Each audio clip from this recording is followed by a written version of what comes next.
Every bank you use today exists because a king couldn't pay for a war. For centuries, kings borrowed from goldsmiths at interest rates as high as 30%. In 1672, King Charles II owed so much he simply refused to pay it back. The goldsmiths who'd lent him money collapsed overnight. Nobody trusted royal debt again for a generation. 22 years later, King William needed £1.2 million to fight France. He asked every goldsmith left in London. Every single one of them said no.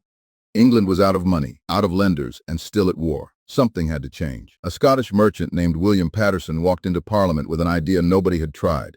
Instead of a few rich lenders, let the public buy shares in a brand new institution. In June 1694, the public raised the full £1.2 million. It took 12 days. 1,200 people became the first shareholders of a new bank. In exchange for the loan, this new bank earned the right to print its own banknotes. It opened for business inside a rented hall, Mercers Hall, in the middle of London.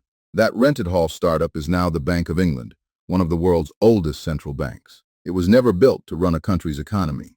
It was built to fund one war. But once the model existed, every major power in Europe wanted a version of their own.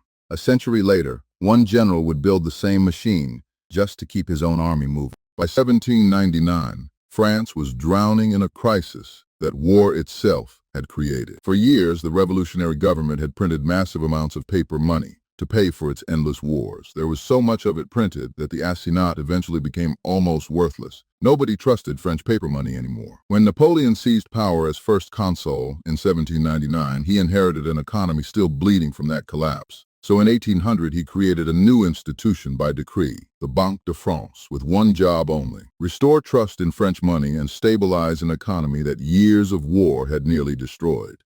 It worked. The Banque de France is still France's central bank more than 200 years later.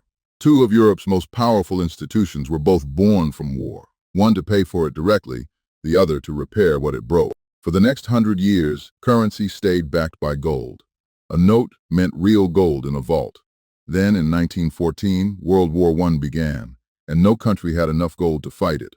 One by one, governments quietly suspended the rule. They printed money instead and promised to fix it later. Britain suspended the gold standard. So did France, Germany, and nearly every major power at war.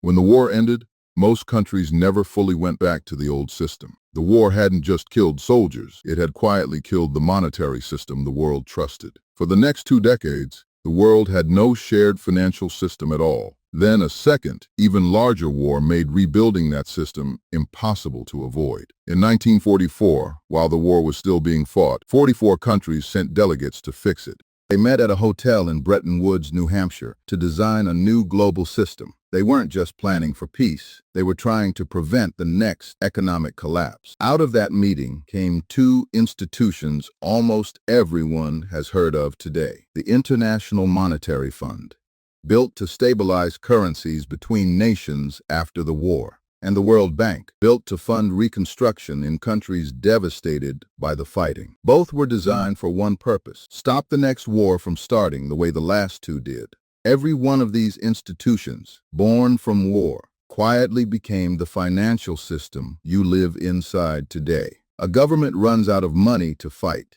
It builds a new financial tool to keep going. That tool outlives the war and quietly becomes part of the world you bank in today. If you want the real history behind the money you use every day, subscribe now. Next time, we open the pawn shop, an invention with 300 years of secrets inside it.